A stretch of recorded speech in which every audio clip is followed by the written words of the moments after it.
నేను మాట్లాడుతూ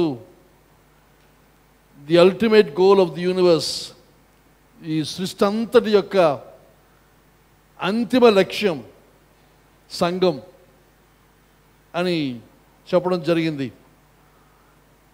అదే విషయాన్ని గురించి కొన్ని సంవత్సరాల క్రితం మన చర్చిలో బోధించాను ఆదివారం. కానీ నిన్న అయిన తర్వాత నాకు వచ్చిన ప్రశ్న, అది ఎలాగంటున్నారు, దానికి కారణం ఏమిటి, ఏమైనా ఉన్నదా అనే ప్రశ్న ఇంతకుముందు చేశాను కదా అని అంటే అది గుర్తులేదు. మీలో కొంతమంది లేరు నేను అది బోధించినప్పుడు, కనుక ఈరోజు మరొకసారి అది వివరించాలని ఆశిస్తూ ఉన్నాను. ఎఫ్ఎస్సి పత్రిక చాలా ప్రాముఖ్యమైన పత్రిక అని చెబుతూ, ఈ పత్రికలో ప్రాముఖ్యమైన విషయం దేవుని యొక్క సంఘం, తరువాత దేవుని యొక్క పరిశుద్ధాత్మ యొక్క కార్యం. కనుక మనకు ఈ రెండు అర్థం కావాలి, సంఘం అర్థం కావాలి, పరిశుద్ధాత్మ యొక్క కార్యం మనకు అర్థం కావాలి. ఆ కారణం చేత ఈ 21 రోజులు ఈ సంఘాన్ని గురించి, తర్వాత పరిశుద్ధాత్మని గురించి మాట్లాడతాను. కనుక ఒకవేళ 21 రోజులు సరిపోతే మంచిదే, కానీ ఒకవేళ దాటి వెళితే మరలా ఆదివారాలు దాన్ని కంటిన్యూ చేయాలని ఆశిస్తూ ఉన్నాను. ఈ రకంగా మనం కాన్సన్ట్రేటెడ్గా కొన్ని ఎక్కువ దినాల పాటు కూడుకోవడం, ఇది 7 సంవత్సరాల తర్వాత మనం చేస్తున్నాం.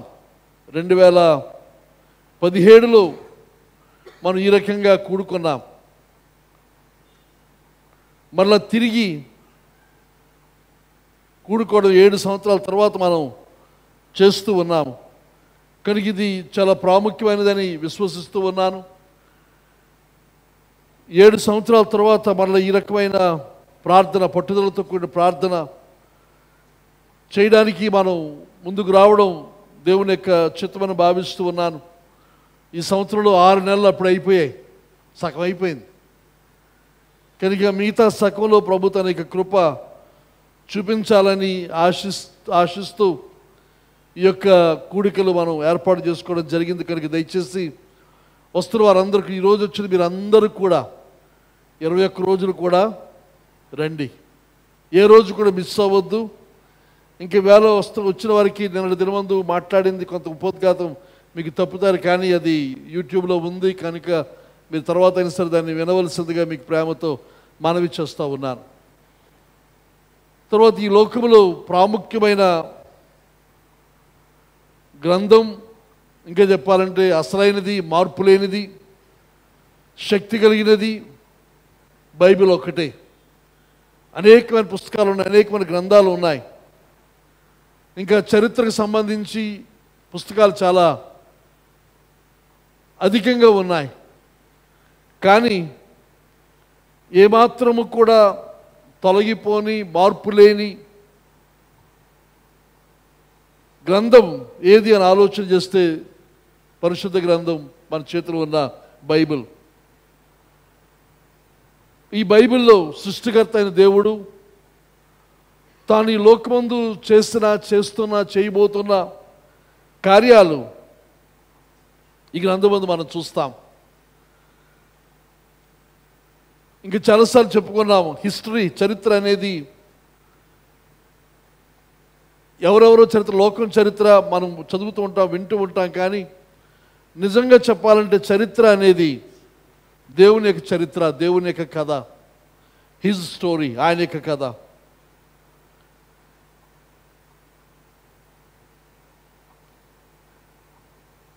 ఈ చరిత్రకు ప్రభువు ఆయనే, చరిత్రకు కారణం ఆయనే, ఆధారం ఆయనే. ఈ చరిత్ర మానవ జాతికి సంబంధించిన చరిత్ర మనం చూస్తూ ఉన్నాం. ఇంకో భక్తుడు అంటున్నాడు, all history is incomprehensible without Christ. చరిత్ర అంతా మనం గమనిస్తే క్రీస్తు లేకుండా చరిత్రను మనం అర్థం చేసుకోలేం. కనుక చరిత్ర మనకు సరిగా అర్థం కావాలంటే క్రీస్తు మనకు అవసరం, మనం కలిగి ఉన్నాం. చరిత్ర గురించి రకరకాల అభిప్రాయాలు అవన్నీ కూడా ఇంతకుముందు మాట్లాడడానికి అవన్నీ విడిచిపెట్టి ఇప్పుడు ప్రాముఖ్యమైన విషయానికి నేను వస్తాను. చరిత్ర అంతట్లో ముఖ్యమైన స్థలం, కేంద్రమైనది ఏమిటి అని ఆలోచన చేస్తే, గొప్ప గొప్ప సామ్రాజ్యాలు వచ్చి వెళ్ళాయి. అనేకమైన గొప్ప గొప్ప దేశాలు ఉన్నాయి ప్రపంచంలో. గొప్ప గొప్ప సామ్రాజ్యాలు, ఐగుప్తు సామ్రాజ్యం, బబులోను సామ్రాజ్యం, గ్రీక్ వారి సామ్రాజ్యం, అలెగ్జాండర్ చక్రవర్తి, ఇంకా రోము. ఆ తర్వాత ఈ నవీన కాలంలో గ్రేట్ బ్రిటన్, రష్యా, చైనా కానీ, అమెరికా కానీ, ఎన్నో దేశాలు, ఎన్నో పట్టణాలు మనకు కనబడుతూ ఉన్నాయి. కానీ చరిత్ర యొక్క కేంద్రమైన ప్రదేశం, అది మనం దాటిపోకూడనిది ఏది అని ప్రశ్నిస్తే, భూమికి నడిబొడ్డులో ఉన్న, జోగ్రాఫికల్గా ప్రపంచానికి సెంటర్లో ఉన్న ఇశ్రాయేల్ దేశంలో యెరూషలేము సమీపంలో ఉన్న కల్వరి అనే కొండ, అది ప్రపంచానికి అంతటికీ, చరిత్ర అంతటికీ కూడా కేంద్రమైనది అని మనవి చేస్తూ ఉన్నాను. ఆ కల్వరి కొండ, ఆ కొండ మీద 2000 సంవత్సరాల క్రితము మానవుడైన యేసు అక్కడ మరణించాడు. ఆయన ప్రపంచ చరిత్రలో ఆ కొండ మీద జరిగిన సంఘటన కేంద్రమైనది, ప్రపంచానికి కేంద్రమైనది. ఇంకా చెప్పగలిగిన మాట ఏదనగా, ప్రపంచానికి మాత్రమే కాకుండా ఈ సృష్టి అంతటికి, మీరు ఖగోళం దానికి సంబంధించిన విషయాలు ఆసక్తి ఉంటే, చూస్తూ ఉంటే, శాస్త్రవేత్తలు కొత్త కొత్త గ్రహాలు కనుగొంటూ ఉన్నారు. కొత్త కొత్త గోళాలు కనబడుతూ ఉన్నాయి. అవి ఎన్నో మైళ్ళ దూరం, కోట్ల మైళ్ళ దూరంలో ఉండి అక్కడ మనం చేరుకోవాలంటే మన జీవితకాలాలు చాలవు. అంత సుదూరంలో ఉన్న గోళాలు చూస్తూ ఇంకా ఏర్పడుతూ ఉన్నాయి, ఇంకా కొత్త కొత్తవి కలుగుతున్నాయని చెబుతూ ఉన్నారు. అయితే వాటన్నిటినీ కలుపుకుని, వాటన్నిటికీ కేంద్రం కల్వరి కొండని చెప్పి మనవి చేస్తూ ఉన్నారు. ఆ తర్వాత ఈ చరిత్ర యొక్క సెంట్రల్ ఆబ్జెక్ట్ ఎవరి కొరకు అని ఆలోచన చేస్తే, ఆ శిలువ మీద వేలాడింది ఎవరు అని చూస్తే, వేలాడుతుండగా దారిని పోతున్న వారు, ఆయన హేళన చేస్తూ ఉన్న ఎవరిని అని ఆలోచన చేస్తే, కొలస్సీ పత్రిక మనం చూస్తాం. కొలస్సీ పత్రిక 1వ అధ్యాయం 17వ వచనం చూస్తే, he was before all things, ఏవి లేనప్పుడు ఆయన ఉన్నాడు. ఆది, మన అనుకునే ఆది కంటే ముందు నుంచి ఉన్నవాడు ఆయన. ఇంకా యోహాను సువార్త మనం చూస్తాము, కలిగి ఉన్నది ఏది కూడా ఆయన లేకుండా కలగలేదు.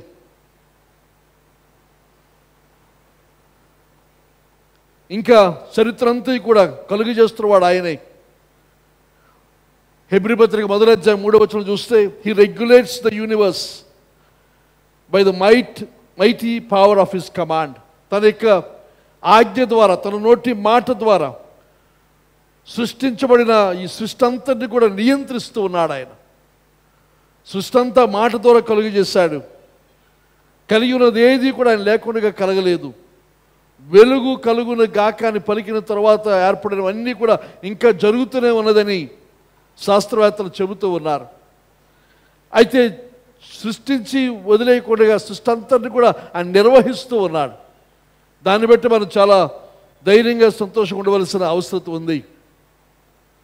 అయితే ఇదంతా ఎందుకు చేస్తున్నాడు, ఇదంతా ఎందుకు సృష్టించాడు, ఎందుకు నిర్వహిస్తూ ఉన్నాడు అని ఆలోచన చేస్తే, ఒకే ఒక ప్రత్యేకమైన ఉద్దేశముతో, ఒక స్పెసిఫిక్ పర్పస్తో అది కార్యం అంతా కూడా చేస్తూ ఉన్నాడు. ఈ చరిత్రలో జరిగే ప్రతి విషయము కూడా ఆ ఉద్దేశం నెరవేర్చబడ్డం కోసమే జరుగుతూ ఉన్నాయని మనవి చేస్తూ ఉన్నాను. ఎంత చిన్నదైనా, ఎంత అల్పమైనదైనా సరే, అది దేవుని యొక్క నియంత్రణలో ఉండి ఆయన యొక్క ఉద్దేశాన్ని, ఆయన యొక్క ప్రాముఖ్యమైన ఉద్దేశాన్ని నెరవేర్చడం కోసం ఉందని మనవి చేస్తూ ఉన్నాను. ఇంక దానిలో మనం ఆలోచన చేస్తే ఈ సృష్టి యావత్తు, ముఖ్యంగా మన ఈ భూమండలాన్ని ఆయన కలుగు చేసినప్పుడు ఒకే ఒక ఉద్దేశంతో ఆయన కలుగు చేశాడు. ఆ ఉద్దేశం ఏమిటి అని అంటే, to provide a suitable habitation for the human race. మానవ జాతి జీవించడానికి అనుకూలమైన ప్రదేశముగా ఈ యొక్క భూమండలాన్ని ప్రభు తయారు చేశాడు. ఇప్పుడు చుట్టూ అనేకమైన గోళాలు ఉన్నాయని చెబుతూ ఉన్నాం, కానీ ఎక్కడ ఏ గోళంలో కూడా మనిషి వెళ్ళి నివసించడానికి అనుకూలమైన వాతావరణం లేదు. భూమి కంటే పెద్దవి ఉన్నాయి, భూమి లాంటి గోళాలు ఉన్నాయి, చంద్రమండలం ఉంది, ఇంకా సూర్యమండలం, ఇవన్నీ కూడా ఉన్నాయి. కానీ ఈ గోళాలన్నీ చాలా చుట్టూ కనబడుతూ ఉన్నాయి. కానీ అవన్నీ దేవుని నియంత్రణలో ఉన్నప్పటికీ ఈ భూమండలాన్ని మాత్రం ఆయన మనుషుల కోసం నివాసయోగ్యముగా ఆయన చేశాడు. కనుక ఈ భూలోకం కోసమైన కారణం ఏమిటి అని ప్రశ్నిస్తే దాని గురించి చర్చించిన శాస్త్రవేత్తలు చెప్పిన మాట ఏదనగా, man is the reason for the world. ఈ లోకానికి కారణం మనిషి. మన ఆదికాండంలో మనం చూస్తే మనిషిని చేయడానికి ముందు సమస్తాన్ని దేవుడు చేసి, వెలుగు, చీకటి, సూర్యుడు, నక్షత్రాలు, తర్వాత సముద్ర జలాలు, జీవరాశులు, వీటన్నిటినీ ఆయన కలుగు చేసి ఆఖరిగా మనిషిని చేశాడు. ఏదైనా తోట నాటిన తరువాత మనిషి జీవించడానికి కావలసిన సమస్తాన్ని, గాలి, వెలుతురు, నీరు, ఆహారం అన్నీ సమకూర్చి చివరిగా మానవుని చేస్తున్న సంగతి బైబిల్లో మనం చూస్తాం. కనుక దీన్ని బట్టి మనం గమనిస్తే సృష్టి అంతటి యొక్క క్లైమాక్స్ ఏది అనగా మానవుని యొక్క సృష్టి. దానికి ముందు చేసినంతయు కూడా మానవుని చేయడానికి కోసమైన ఆలోచన, ప్రణాళిక, సిద్ధపాటు అని మనం చెప్పవచ్చు. కనుక మానవుడు దేవుని యొక్క సృష్టి యొక్క కిరీటముగా, లేకపోతే ఆఖరి వ్యక్తిగా మనం చూస్తూ ఉన్నాం. ఇంకా చెప్పాలంటే స్త్రీ కిరీటముగా చివరిలో చేయబడిన సంగతి మనం చూస్తాం.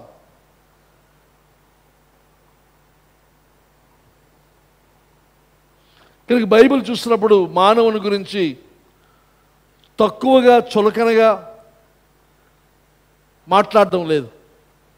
మనకు మానవ జన్మ, మానవ జీవితానికి చులకన భావం మనలో కొంతమందిలో ఉంటుంది. కానీ బైబిల్ మానవుని గురించి చులకనగా మాట్లాడడం లేదు. మానవుని కోసమే ఈ సృష్టి అంతా కూడా ఆయన చేశాడు. అయితే ఇది ఆలోచిస్తున్నప్పుడు ఒక్కొక్కసారి మనకి పోయిన వారం నేను చెప్పినట్టుగా మానవ కేంద్రితమైన ఆలోచన విధానానికి మనం వెళ్ళిపోతాం. కొంతమంది అభిప్రాయం కూడా ఉంది, ఏమిటంటే అంతా నా కోసం చేశాడు, సృష్టి అంతా నా కోసం చేశాడు, తర్వాత నా కోసం ఆయన భూలోకానికి వచ్చాడు, నా కోసమే మరణించాడు, మళ్ళీ నా కోసం తిరిగి రానై ఉన్నాడు. కానీ ఇది ఎలాగ ఉంటుందంటే పూర్తిగా నేను ఒక్కనే ఈ లోకమందు ఉన్నాను, నా కోసం ఇదంతా కూడా ఆయన చేస్తూ ఉన్నాడని నేను కేంద్రం అయిపోయిన పరిస్థితి ఏర్పడుతుంది. కానీ అది కాదని మనవి చేస్తూ ఉన్నాను. మానవుని కేంద్రంగా చేసుకోలేకపోతే మానవుని కొరకు ఇదంతా చేయడంలో దేవునికి ఇంకా విస్తృతమైన, బృహత్తరమైన ప్రణాళిక ఉందని మనవి చేస్తూ ఉన్నాను. ఈ మానవ జాతిని సృజించినప్పుడు దేవుని యొక్క చిత్తం, దేవుని యొక్క ఆలోచన ఏదనగా, దేవుడు మనిషిని దేవుని స్వరూపమందు, దేవుని పోలికలో చేశాడు. దేవుని స్వరూపంలో, దేవుని పోలికలో చేయడానికి గల కారణం ఏదనగా, to provide an eternal companion for the son. తన కుమారుడైన క్రీస్తునకు నిత్యత్వానికి ఉండే ఒక సహకారిని, ఒక సహకారము కొరకు మానవ జాతిని ఆయన సృజించాడు. ఇప్పుడు ముందుకు మనం వెళ్ళకుండా మానవులు ముఖ్యమైన జన్మ, జీవితం అనుకుని మనం ఆగిపోతే మనం మన చుట్టే పరిభ్రమిస్తూ మనమే ముఖ్యం అనుకుని భావించే సమస్యలను మనం వెళ్తాము. కానీ మానవ జాతిని సృష్టించడంలో దేవునికి ఇంకా విస్తృతమైన ఆలోచన ఉంది. ఆ విస్తృతమైన ఆలోచన ఏదనగా త్రిత్వములో రెండో వ్యక్తి అయిన ప్రభువైన యేసుక్రీస్తు కొరకైన వధువు, లేకపోతే నిత్యత్వానికి ఆయనతో పాటు ఉండే ఒక సహాయము కొరకు ఆయన చిత్తగించాడు.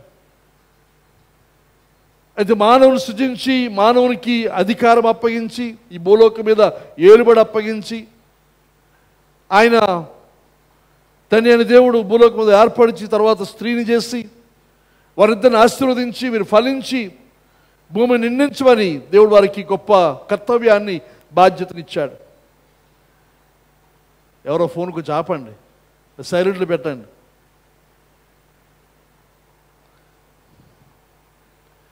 అయితే తర్వాత మనకందరికీ తెలుసు, ఆదికాండంలోనే ఆదాము హవ్వలు పాపం చేశారు. పాపం చేస్తున్న తర్వాత వెంటనే మనం చూస్తున్నాం ఆదికాండంలోనే విమోచకుడు రక్షకుడు గురించిన వాగ్దానం, మెస్సయ్యను గురించిన వాగ్దానం చేయబడింది. ఆ తర్వాత చరిత్ర ముందుకు సాగుతూ ఉంటుండగా మనం చూస్తే దేవుడు అబ్రహామును ఎన్నుకోవడం, తర్వాత ఇంకా అలాగూ ఇశ్రాయేలు జనాంగం, ఇశ్రాయేలు జాతి ఏర్పడడం, అలాగూ చరిత్ర ముందు కొనసాగుతూ ఉంటుండగా మెస్సయ్య గురించిన వాగ్దానం, మెస్సయ్య కొరకు ఒక జనాంగం దేవుడు సిద్ధపరచడం, ఆ మెస్సయ్య ఈ లోకానికి రావడం, ఆ మెస్సయ్య లోకానికి రావడం గల కారణం ఏమిటని ఆలోచన చేస్తే ఒకే ఒక కారణం, to give birth to his church, తన సంఘానికి జన్మనివ్వడం కోసం, thus to obtain his bride, దాని పర్యవసానంగా తనకి వధువును కలిగి ఉండడం కోసం. కనుక సంఘం అనేది మనం ఆలోచన చేస్తే విమోచించబడిన మానవ జాతి, రక్షించబడిన మానవ జాతి, లోకంలో అందరూ ఏ భేదము లేకుండా అందరూ పాపం చేసి దేవుడు అనుగ్రహించి మహిమను పొందలేని స్థితిలో లోకమంతా ఉంటుండగా మానవులను ఉద్ధరించడం కొరకు, రక్షించడం కొరకు దేవుడే మానవుడిగా దిగి వచ్చాడు మెస్సయ్యగా. ఆయన రావడం కోసమైన జనాంగాన్ని దేవుడు కాపాడుతూ వచ్చి వారికి చరిత్ర మన పాత నిబంధనలు అంతా కూడా మనం చూస్తాం. అది మాత్రమే కాకుండా చుట్టూ ఇతర జనాంగాలు, ఇతర దేశాలు ఉన్నాయి, ఇతర చరిత్ర ఉంది. కానీ అదంతా మన దృష్టిలో లేదు. ఇక్కడ మనం బైబిల్లో ఉన్న చరిత్ర, మనకు అవసరమైన చరిత్ర ఏదనగా దేవునికి సంబంధించి, దేవుని యొక్క చిత్తానికి సంబంధించిన చరిత్రని మనవి చేస్తూ ఉన్నాను. కానీ ఈ చరిత్రలో మనం చూసినప్పుడు కనబడుతున్నది విషయం ఏదనగా విమోచించబడిన జనాంగము కొరకు దేవుడు చేస్తున్న కార్యం ఈ చరిత్రలో మనం చూస్తూ ఉంటాం. కానీ ఈ చరిత్ర చెప్పాలంటే దేవుని యొక్క చరిత్ర ఇది పరిశుద్ధమైనది, ఇది సెక్యులర్, లేకపోతే ఇది వేరు, బైబిల్ వేరు అనుకోవడం వీలేదు. బైబిల్ చరిత్రే అసలైన చరిత్ర, ఆది నుండి అంతం వరకు ఉన్న చరిత్ర అని చెప్పి మనవి చేస్తూ ఉన్నాను. అయితే సృష్టి యావత్తూ కూడా దేవుని యొక్క చిత్తానికి లోబడి, దేవుని యొక్క చిత్తానికి సహకరిస్తూ దేవుని యొక్క ఉద్దేశాన్ని నెరవేర్చడం కొరకు పాటుపడుతుందని మనం చెప్పొచ్చు. 1 కొరింథీ పత్రిక 3వ అధ్యాయం, 1 కొరింథీ పత్రిక 3వ అధ్యాయము 21-23 వచనాలు మనం చూస్తే, మళ్ళీ ఎవరండి ఫోను?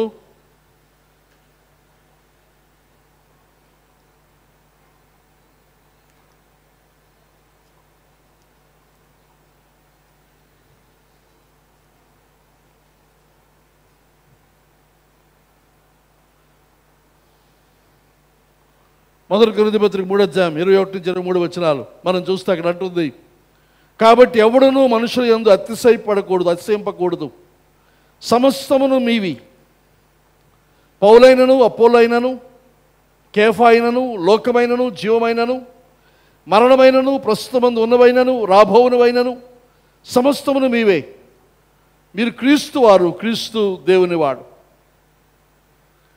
ఇక్కడ ఒకవేళ ఈ సందర్భంలో మనం చూస్తే అక్కడ సమస్య ఏదనగా కొరింథీ సంఘం గ్రూపులు అయిపోయారు, పార్టీలు. కొంతమంది మేము అపోలో చెందినవారం, కొంతమంది మేము పౌలుకు చెందినవారం, కొంతమంది మేము పేతురుకు, కేఫాకు చెందినవారం అని వేరువేరుగా ఉన్నట్టుగా వారు చెప్పుకుంటూ ఉన్నప్పుడు దాని గురించి సమాచారం పౌలు తెలిసిన తర్వాత ఉత్తరం రాశాడు. ఆ ఉత్తరంలో దాన్ని ఖండిస్తూ పౌలు ఎవరు, కేఫా ఎవరు, అపోలో ఎవరు అని వారిని గురించి వివరిస్తూ పౌలుతో ఉన్న విషయం ఏదనగా ఎంతో ప్రత్యక్షత కలిగిన వాడు పౌలు. దేవుని యొద్ద నుండి దేవుని చిత్తాన్ని సంపూర్ణమైన అవగాహన కలిగిన వాడు. ఎఫెసీ పత్రికలో పౌలు రాస్తాడు, గత కాలమందు, పాత నిబంధన కాలమందు ఆది నుండి మర్మమై ఉన్న విషయాన్ని ఈ కాలమందు దేవుడు తన యొక్క అపోస్తులకు బయలుపరిచాడు. కనుక బయలుపరిచింది అపోస్తులైన ఆ 12 మంది మాత్రమే కాకుండా అపోస్తలుడైన పౌలులకు ప్రభు ప్రత్యేకమైన ప్రత్యక్షత ఇచ్చినట్టు మనకు తెలుసును. మనకు తెలుసు పౌలు చరిత్రలో పౌలు పాత నిబంధన ధర్మశాస్త్రం విషయమైన ఉపదేశం బోధ అత్యంత శ్రేష్టమైన బోధకుని దగ్గర నేర్చుకున్నాడు. గమాలియేలు పాదముల దగ్గర నేర్చుకున్నాడు. కనుక గొప్ప యూనివర్సిటీ అని చదువుకున్నవాడు, జ్ఞానం కలిగినవాడు, పాత నిబంధన అంతా ఎరిగినవాడు, ధర్మశాస్త్రాన్ని ఎరిగినవాడు, ఇంకా పరిసయ్యుడు, అవలంబిస్తున్న పరిసయ్యుడిగా ఉన్నట్టుగా మనం చెప్పవచ్చును. అయితే అలాంటి వ్యక్తికి క్రీస్తు యొక్క సంఘాన్ని హింసించడం చూసినప్పుడు అది దేవుని సేవగా భావించి చేశాడు.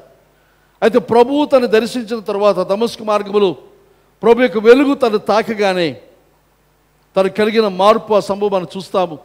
ఆ తర్వాత వాక్యం మనం చూస్తే దాదాపు 3 సంవత్సరాలు కంటే ఎక్కువైన సమయాన్ని ఆయన ఏకాంతంగా వెళ్ళిపోయి మరొకసారి తన చదువు తన తెలుసుకున్న జ్ఞానం అంతటినీ క్రీస్తు యొక్క వెలుగులో, లేకపోతే క్రీస్తు యొక్క ఉపదేశాన్ని పొందినవాడై ఎంతో ప్రత్యక్షత, ఎంతో అవగాహన కలిగిన వాడుగా ఇప్పుడు ఏ సందర్భంలో ఏది మాట్లాడుతున్నా అది ఒక్కటే కాకుండా దాంతోపాటు ఇంకా మిగతా కూడా కలిపేస్తూ ఉండేవాడు.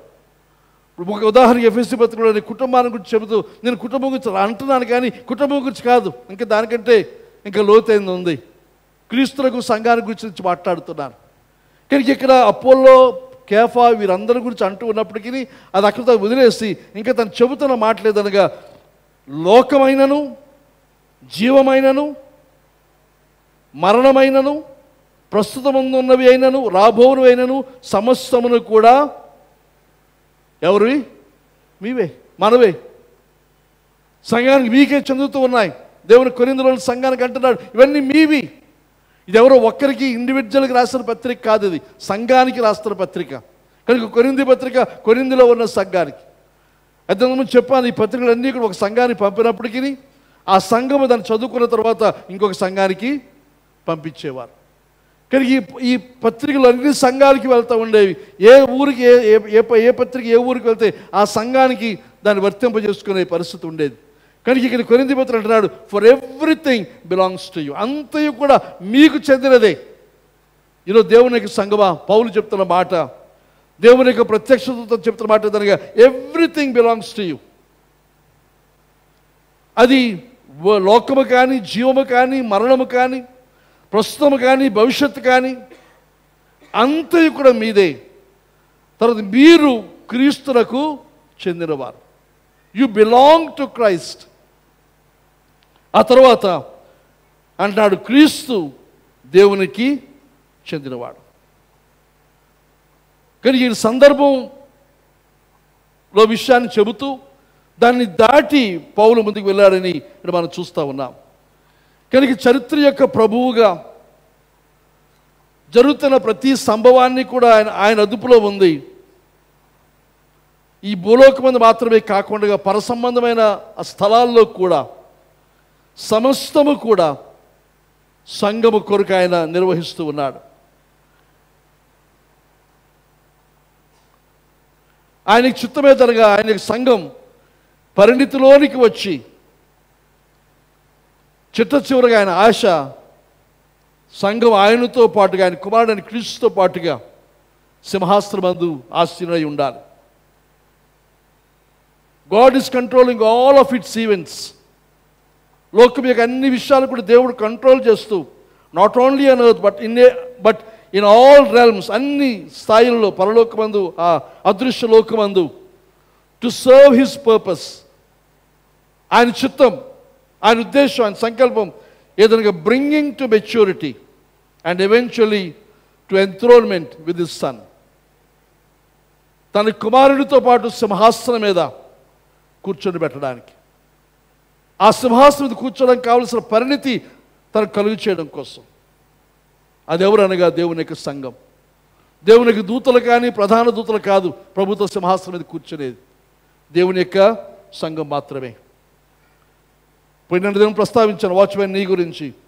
ఈయన సిట్ వాక్ స్టాండ్కి అక్కడ ఇంకో పుస్తకంలో ప్రస్తావించాడు ఈ మాట.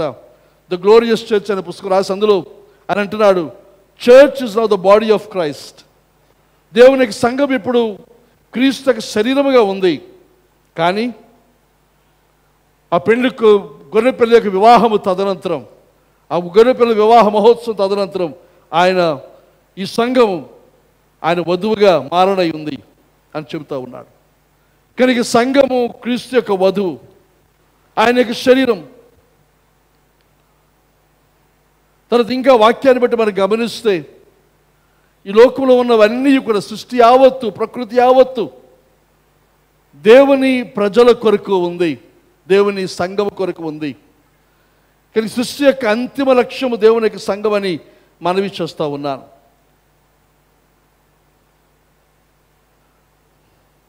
నిత్యత్వం మొదలుకొని దేవుని యొక్క సంకల్పం తన యొక్క వధువు అని దేవుని వాక్యం బట్టి మనం చూడవచ్చు. ప్రకటన గ్రంథంలో మనం చూస్తాము,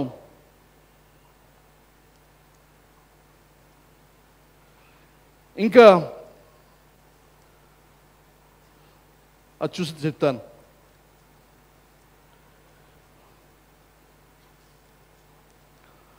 ప్రకటన 21వ అధ్యాయం 9వ వచనంలో మనం చూస్తే, అంతటా కడపటి 7 తెగులుతో నిండిన 7 పాత్రలు పట్టుకుని ఉన్న 7 దేవదూతలు ఒకడు వచ్చి, ఇటు రమ్ము, పెండ్లి కుమార్తెను అనగా గొర్రె పిల్ల యొక్క భార్యను నీకు చూపెదనని నాతో చెప్పి, the bride, the lambs wife, నేను చూపిస్తానని చెప్పి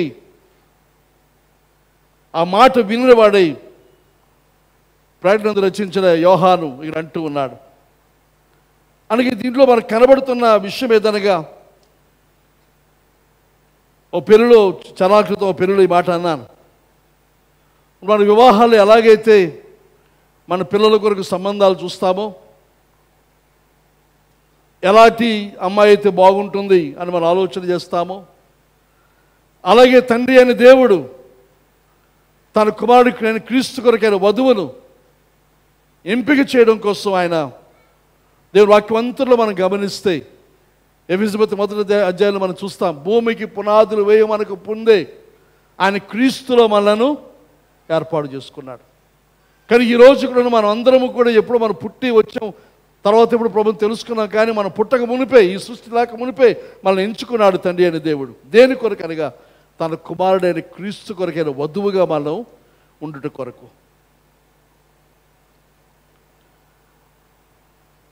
కనుక వధువు కొరకు ఆయన అంతయు కూడా పనిచేస్తూ ఉన్నాడు. సృష్టి యావత్తు పనిచేస్తుంది, ప్రకృతి యావత్తు. అలాగే దేవుడు న్యాయాధిపతి గ్రంథంలో చూస్తాం, సిసెరాని జయించడానికి నక్షత్రాలు కూడా కలిసి పనిచేస్తాయని. కనుక మన కోసం, దేవుని యొక్క సంఘము కోసం, అంటే సిసెరా ఇవన్నీ కూడా పాత్రముద్ర కదా, పాత్రముద్ర అక్కడి నుంచి ఆదాం మొదలుకొని వస్తున్న చరిత్ర ఇది. ఆ చరిత్ర అంతటి యొక్క క్లైమాక్స్ దేవుని యొక్క సంఘం అని మనవి చేస్తూ ఉన్నాను. కనుక సంఘము కొరకు సూర్యుడు, చంద్రుడు, నక్షత్రాలు ఇవన్నీ కూడా పనిచేస్తూ ఉన్నాయి. ఇంకా చుట్టూ ఉన్న ఇతర గోళాలు కూడా పనిచేస్తూ ఉన్నాయి. ఇవన్నీ కూడా దేవుని యొక్క సంఘము కొరకని మనవి చేస్తాం. ఎప్పుడైతే మనకు అది అర్థమవుతుందో, దాన్ని గ్రహిస్తామో, మనం ఎంత గొప్పవారమో, ఎంత ధన్యులమో మనకి తెలిసి, అందుకని పేతురు అంటాడు, మనం పొందబోయే దానితో పోల్చుకున్నప్పుడు ఇప్పటి కాలపు శ్రమలు ఎన్న తగినవి, తర్వాత చులకనివి. కానీ ఇవే మనకి ఎంతో భారము, ఎంతో కష్టం అనుకొని మనం ఫీల్ అయిపోయి ఈ సమయంలో చాలాసార్లు దేవుని సన్నిధి నిర్లక్ష్యం చేస్తూ ఉన్నాం. కానీ మనం పొందబోయే ఆ మహిమ, పొందబోయే ఆ భవిష్యత్తును దృష్టిలో పెట్టుకుంటే ఇవన్నీ కూడా చాలా అల్పమైనవి.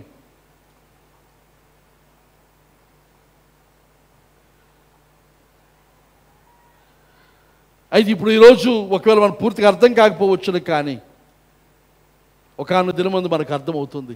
అయితే అర్థమయ్యే సమయానికి మనం ఆ సంఘంలో ఉండగలిగితే ధన్యులం, లేకపోతే మనకి మించిన దౌర్భాగ్యులు మరొకరు లేరు. ఎందుకంటే వాక్యంలో మనం చూస్తాం, మన యొక్క విశ్వాసము, మన యొక్క నమ్మిక యెహలోకానికి ఒట్టుకే అయినట్లయితే మనకంటే దౌర్భాగ్యులు మరొకరు లేరు. యెహలోక జీవితం, ఈ 70-80 సంవత్సరాల జీవితం, ఒకరు బ్రతికితే బాగా బ్రతికితే 100 సంవత్సరాల జీవితం కొరకు మాత్రమే, ఆ విషయాల గురించి మాత్రమే మనం ప్రభువుని ఎరిగి మనం జీవిస్తే మనకంటే దౌర్భాగ్యం లేరు. కారణం ఏదనగా ఈ 100 సంవత్సరాల కోసం కాదు మనం చేసింది. నిత్యత్వం మొదలుకొని వేసిన ప్రణాళిక నిత్యత్వం వరకు, నిత్యత్వాన్ని దాటి, లేకపోతే దాటం లేదు, అంతం లేదు. ఆ నిత్యత్వంలో కూడా నిత్యము మనం ఉండే పరిస్థితి మనం చూస్తూ ఉన్నాం. కనుక ఒక బైబిల్ పండితుడు చెప్తున్న మాట జరగద్దు, old testament is the account of a nation. పాత నిబంధన అంతా కూడా ఒక జనాంగము తనకు చరిత్ర. The new testament is the account of a man. నూతన నిబంధన ఒక వ్యక్తి యొక్క చరిత్ర. The nation was founded and nurtured of God to bring the man in to the world.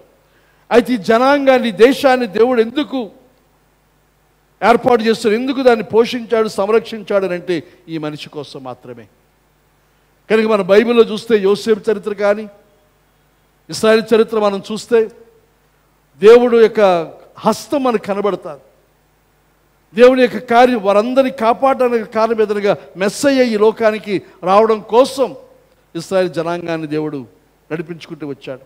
వారు ఎంతగా ఆయనకి దూరమైనా, ఎంతగా ఆయన్ని బాధ పెట్టినా, ఎన్నోసార్లు వారి మీద వారు లేకుండా చేయాలని తలంచినప్పటికీ ఆయన యొక్క ఉద్దేశం సఫలము కావడం కోసం ఆయన సహించినట్టుగా మనం చూస్తూ ఉన్నాం. అయితే ఈ ఒక్క మనుషుని గురించిన దేవుని యొక్క చిత్తం ఏమిటి? మనం చూస్తున్నాం, ఈ లోకానికి వచ్చి ఆయన మరణించాడు, మరణించి సమాధి చేయబడి మళ్ళా తిరిగి లేచాడు. అయితే దీని యొక్క ఉద్దేశం ఏంటి? వాట్ వాజ్ ద పర్పస్ అని ప్రశ్నిస్తే సాధారణంగా మనం వినే జవాబు, మనం చెప్పే జవాబు ఏదనగా లోకాన్ని రక్షించడం కోసం. నిజమే, లోకాన్ని రక్షించడం కోసమే, కానీ అది సరైన జవాబు కాదు. మానవ జాతికి రక్షణ అందులో ఇమిడి ఉన్నది, కానీ ఇంకా మనం లోతులకు ఆలోచించవలసిన అవసరం ఉందని మనవి చేస్తూ ఉన్నాను. మానవ జాతి అంతా రక్షించడం దేవుని యొక్క ఉద్దేశం. ఆదాము యొక్క సంతానంలో, ఆదాము ద్వారా ఈ లోకానికి వచ్చిన మానవ జాతిలో ఎవ్వరు కూడా తప్పిపోకూడదు, అందరూ రక్షించబడాలి. ఇప్పుడు ఎఫెసీ పత్రిక మొదటి అధ్యాయం చూసినప్పుడు కొంతమందికి వచ్చే అనుమానం ఏమిటంటే, ఆయన ముందుగా మనం ఏర్పాటు చేసుకున్నాడు కాబట్టి మనం రక్షించబడ్డాం, మిగతా వాళ్ళు ఆయన ఏర్పాటు చేసుకోలేదు కాబట్టి వారు రక్షణ పొందలేదు అనే అభిప్రాయంలోకి వెళ్ళే ప్రమాదం ఉంది. అయితే దేవుని వాక్యం అంతా మనం చదివితే, మొత్తం బైబిల్ అంతటినీ అన్ని గ్రంథాల్లో మన పరిశీలనకు చదివితే, దేవుని యొక్క ఉద్దేశం, దేవుని చిత్తం ఏమిటో మనకు గ్రహించగలిగితే అందరూ అంతటా మారు మనసు పొంది అందరూ రక్షించబడాలి. ప్రభు శిలువలో మరణించింది ఎంపిక చేయబడిన వారి కొరకు మాత్రమే కాదు, సర్వలోకము రక్షించబడాలి. ఆదాము ద్వారా ఈ లోకానికి వచ్చిన ప్రతి మానవుడు కూడా రక్షించబడాలి అనే దేవుని యొక్క సంకల్పం. కనుక లోకమంతయు రక్షణ పొందడానికైనా కార్యం దేవుడు చేసి ఉన్నాడు. అయితే సమస్య ఏమిటంటే, దేవుని యొక్క రక్షణ, దేవుని యొక్క విడుదల, విమోచన, ఇంకా చెప్పాలంటే ఈ లోకం అంతా కూడా ఆయన సంఘమైనా ఆయనకి ఏ సమస్య లేదు. దేవుని చిత్తమ, దేవుని సంఘమైన లోకం అంతా కూడా ఆయన సంఘం కావాలి, ఆయన వధువు కావాలి. దాని కొరకు అసలు ఆదామును కలుగు చేసింది. ఆదాము పాపం చేసి దేవుని దూరమై దేవునికి విరోధి అయ్యాడు, కానీ దేవుని చిత్త మానవ జాతి అంతయు కూడా ఆయనకు వధువుగా ఉండాలని సంకల్పం. ఒక పెళ్లిలో ఆర్ఆర్కే మూర్తి గారు ఓ మాట అన్నారు, మర్చిపోలేను ఆ మాట.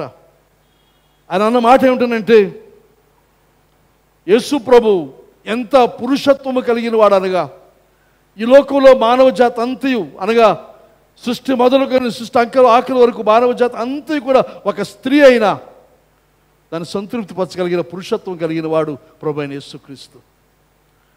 అంతటి గొప్ప వరుని మనం కలిగి ఉన్నామని మనవి చేస్తూ ఉన్నాను. కనుక లోకమంతా రక్షణ పొందడానికి అవకాశం ఉంది. దేవుడు అన్యాయస్తుడు కాదు. ఏదో కొంతమందిని ఎంపిక చేసుకుని వారు రక్షిస్తాడు, మిగతా వారిని వదిలేస్తాడని దయచేసి తప్పుడు ఆలోచనలు వెళ్ళొద్దని మనవి చేస్తూ ఉన్నాను. కానీ ప్రభువే చెప్పాడు మాట మత్తయి సువార్త 7వ అధ్యాయంలో, మత్తయి సువార్త 7వ అధ్యాయం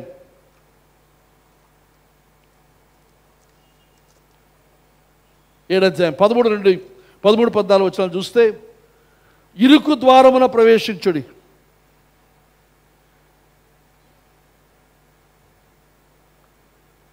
నాశనమునకు పో ద్వారం వెడల్పును, ఆ దారి విశాలమునై ఉన్నది, దాని ద్వారా ప్రవేశించువారు అనేకులు. జీవమునకు పో ద్వారము ఇరుకును, ఆ దారి సంకుచితమునై ఉన్నది, దాన్ని కనుగొని వారు కొందరే.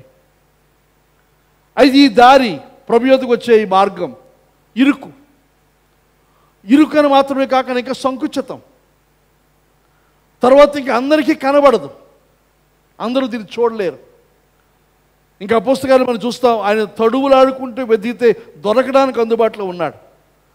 అంటే పిల్లలతో మనం హైడ్ అండ్ సీక్ ఆడుతుంటే, పిల్లలతో ఆడుతున్నప్పుడు మనం ఏం చేస్తాం, చిన్నపిల్లలు ఉన్నప్పుడు మనం దాక్కుంటాం. దాక్కున్న ఉద్దేశం ఏమిటి? దొరకకూడదని కాదు కదా, వాళ్ళు దొరకాలనే ఉద్దేశంతోనే వారికి అందుబాటులోనే ఏదో రకమైన సూచనలు చేస్తూ దొరకాలని చూస్తే, అదేవిధంగా అపోస్తలుడు అంటాడు, దేవుడు ఎలాంటి వాడు అనగా ఆయన దొరకాలనే దాక్కుంటున్నాడు.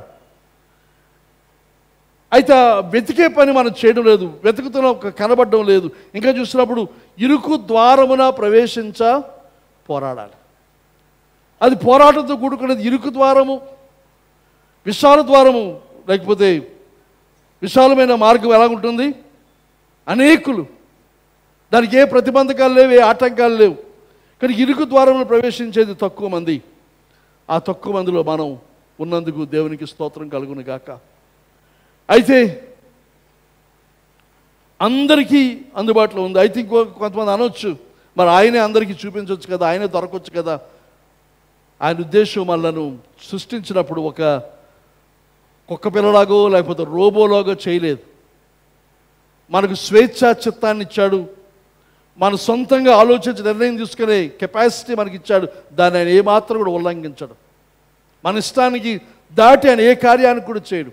ఆయన కోరిక ఏదనగా ఆయన బలవంతం లేకుండా మన ఇష్టపూర్వకంగా ఆయన దగ్గర రావాలని, మన ఇష్టపూర్వకంగా ఆయన వెతకాలని, మనం ఇష్టపూర్వకంగా వెతికితే మన సులువుగా దొరుకుతాడు ఆయన. ఈ లోకంలో చాలామంది యూట్యూబ్లో చాలా సాక్ష్యాలు మీరు వింటూ ఉంటారు. దేవుడి కోసం వెతుకులాడుతున్నప్పుడు ఏ రకంగా తాను బయలుపరుచుకున్నాడో చాలా సాక్ష్యాలు మనం లోకమందు వినగలుగుతూ ఉన్నాం. కనుక ఇది ఇరుకు ద్వారము సంకుచితమైనది. ప్రవేశించిన తర్వాత కొంతమంది యొక్క ఆశ ఎదురుగా ప్రవేశం ఇరికే, తర్వాత ఖాళీగా ఉంటే బాగుండు, తర్వాత ఇది ఖాళీగా ఉండదు. ఇరుకు తర్వాత సంకుచితం. ఇది మనం గ్రహించవలసిన అవసరం ఉంది. విశాలంగా మన ఇష్టానుసారంగా మనం నచ్చినట్టుగా కాలు చేతులు ఆడించుకుని తిరుగుతారంటే కుదరదు. సంకుచితమైన దారి అది. దేవుని చిత్తానికి లోబడడం చాలా ప్రాముఖ్యమైన విషయం. మన సొంత ఇష్టాన్ని పక్కన పెట్టి మన ఇష్టపూర్వకంగా ప్రభువా నీ ఇష్టం నేను నెరవేరుస్తాను అని చెప్పడం ఈ మార్గం యొక్క ప్రాముఖ్యమైన విషయం అని చెప్పి మనవి చేస్తూ ఉన్నాను. అయితే దేవునికి ఆది నుండి తెలుస్తుందేదనగా అందరూ కాకుండా కొంతమంది దీన్ని అంగీకరిస్తారు, దీని వద్దకు వస్తారు అని తెలుసు ఆయనకి. అయితే ఆయన తెలిసినప్పటికీ మన ఆలోచన చేస్తే తన కుమారుడైన క్రీస్తుని లోకానికి పంపడం, ఆయన శిలువలో మరణించడం, ఆ తర్వాత ఇంకా చూస్తే రాజ్యాన్ని వారికి ఇవ్వడం అనేది చూసినప్పుడు ఈ కొద్దిమంది కోసమే ఆయన సిద్ధపడాలని మనం చెప్పొచ్చు. అయితే కొద్దిమంది అని మనం అంటున్నాం, కానీ ప్రకటనలో 7వ అధ్యాయంలో మనం చూస్తాము, 9వ వచనంలో మనం చూస్తే ఎవ్వరును లెక్కింపజాలని మహాసమూహం. అందులో లేదా మాట చదివితే ఇక్కడ సంఘం అంటే ఏమిటో మనకు అర్థమవుతుంది. ప్రకటన 7వ అధ్యాయం 9వ వచనం, 7వ అధ్యాయం 9వ వచనం. అటు తర్వాత నేను చూడగా ఇదిగో ప్రతి జనములో నుండి, ప్రతి వంశంలో నుండి, ప్రజలలో నుండి, ఆయా భాషలు మాట్లాడే వారిలో నుండి వచ్చి ఎవడునూ లెక్కింపజాలని ఒక గొప్ప సమూహము కనబడెను. వారు తెల్లని వస్త్రములు ధరించుకున్న వారి ఖర్జూర పట్టలు చేతబట్టుకొని సింహాసనం ఎదుటను గొర్రెపిల్ల ఎదుటను నిలువబడి. ఇది చూసినప్పుడు అంటున్నాడు ఇక్కడ ప్రతి జనము. ఈ సంఘంలో ఉన్నది ఎవరు అని ఆలోచన చేస్తే ఎఫెసు పత్రికలో మనం చూస్తాము, యూదులను అన్యులను ఒకటిగా చేశాడు ఆయన. కనుక క్రీస్తులో మనకు యూదుడని అన్యుడని వ్యత్యాసం ఎంత మాత్రము కూడా లేదు. అయితే సంఘము అన్నప్పుడు ఎవరితో సంఘం అనగా ఏదో ఒక జాతి, ఒక కులము, ఒక గోత్రం, ఒక రకమైన ప్రజలు మాత్రం కాకుండా అంటున్నాడు ప్రతి జనములో నుండి, ప్రతి వంశంలో నుండి, ప్రతి ప్రజలలో నుండి, ఇంకా ఆయా భాషలు మాట్లాడే వారిలో నుండి వీరందరూ కూడా ఎవ్వరును లెక్కింపజాలని మహా సమూహం. అయితే చూస్తున్న విస్తారమైన జనం కనబడుతూ ఉన్నారు. కానీ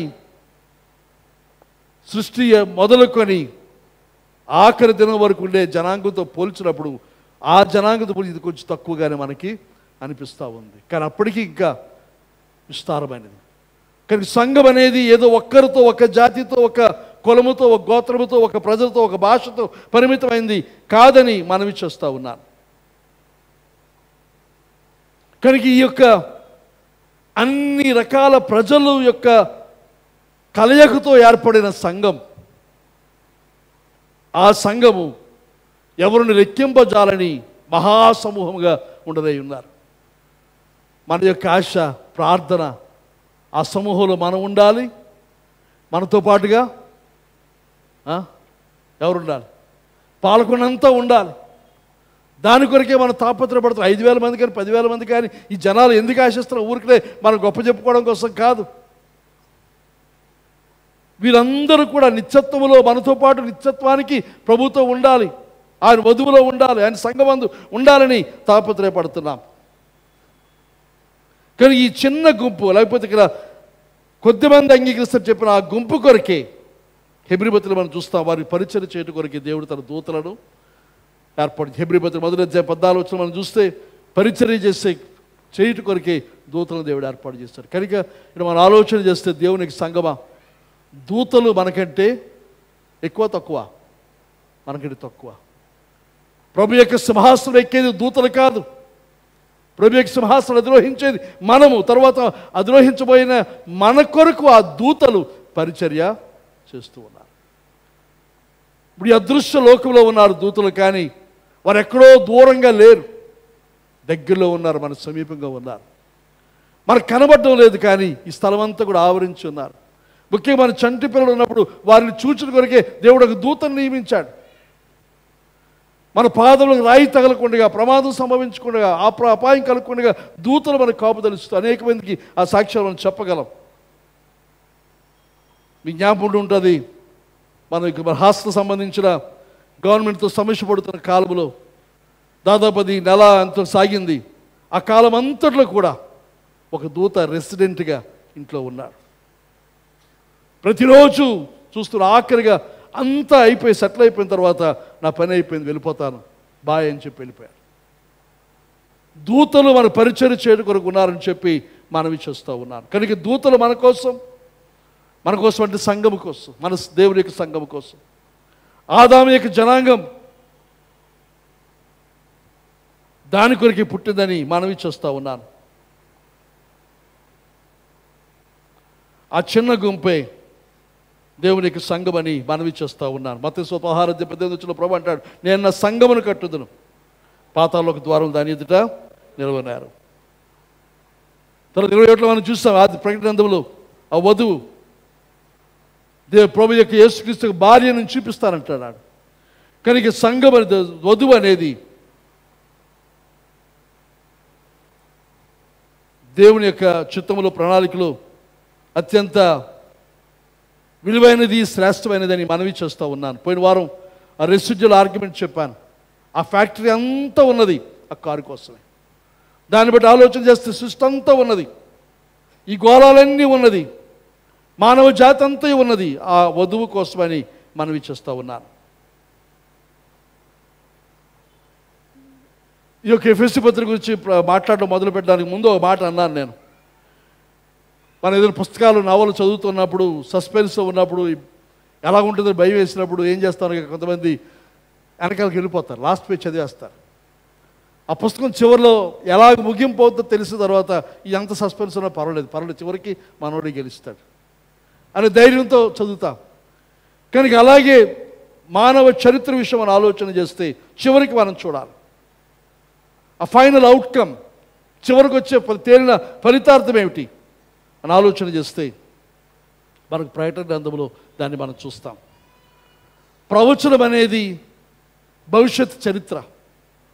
prophecies history return in advance. ప్రవచనం అనేది ముందుగా వ్రాయబడిన చరిత్ర. కనుక చరిత్ర యొక్క ఆఖరి పేజీలు ప్రకటన గ్రంథం యొక్క ఆఖరి అధ్యాయంలో, ఆఖరి 2 అధ్యాయాల్లో మనం చూస్తాం. కనుక ఆఖరికి మనం వెళ్ళి చూస్తే మనకు కనబడేది సంపూర్తి అయిపోయిన ఆయన యొక్క వధువు.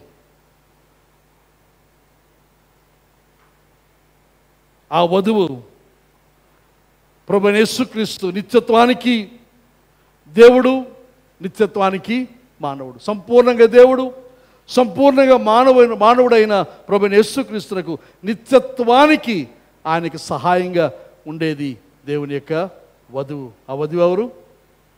మనమే.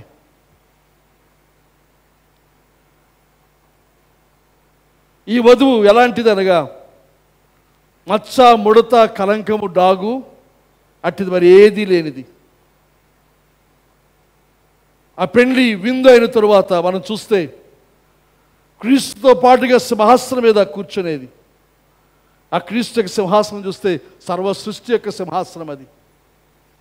ఆయనతో పాటు ఏలుబడి చేస్తుంది, ఆయనతో పాటు నడిపిస్తూ ఉంది. ఆయన యొక్క రాజ్యం, ఆయన యొక్క కింగ్డమ్ ఇంకా విస్తరిస్తూ ఉన్న ఆ రాజ్యానికి ప్రభుతో పాటు ఏలుబడి చేసే పరిస్థితి మనకు ఉందని మనవి చేస్తూ ఉన్నాను. కానీ ఈ లోకానికి ప్రభు ఎందుకు వచ్చాడు అని ప్రశ్నిస్తే ప్రకటన గ్రంథాన్ని బట్టి మనకు అర్థమవుతుంది ఏదనగా తనకు వధువును ఏర్పాటు చేసుకోవడం కోసం, తన వధువును తన కొరకు సంపాదించుకోవడం కోసం. కనుక చరిత్ర యొక్క విషయం మనం ఆలోచన చేస్తే సంఘము కొరికే ప్రభు ఈ కార్యం అంతా కూడా చేశారు. ఆయన యొక్క చిత్తము అనేది కేంద్రమై ఉన్నది అని మనవి చేస్తూ ఉన్నాను. తర్వాత ఇంకా మనం ముందుకు వెళ్తే from before the foundation of the world until the dawn of eternal ages, God has been working toward one grand event, one supreme end. భూమికి పునాదులు వేసింది మొదలు ఈ నిత్యత్వంలో ఉన్న ఈ యుగాలన్నీ కూడా ఆయన చేస్తున్న కార్యం ఏదనగా, పనిచేస్తున్న విధానం ఏదనగా ఒక అంతిమ లక్ష్యం వైపు ఆయన పనిచేస్తున్న అంతిమ లక్ష్యం ఏదనగా తన కుమారుని యొక్క వివాహం. ప్రభు ఉపమానాలు చెబుతూ ఒక రాజు తన కుమారుని వివాహం చేయడం, ఆహ్వానించబడడం, ఇవన్నీ కూడా మన వాక్యంలో మనం చూస్తాం.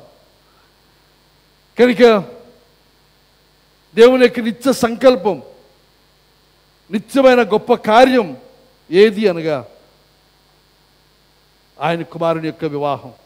ఈ మధ్య మనందరం వివాహంలో ఉన్నాం. అంబానీ వివాహం, ఈ ఆసియా ఖండంలో అత్యంత సంపన్నుడైన వ్యక్తి కుమారుని యొక్క వివాహం.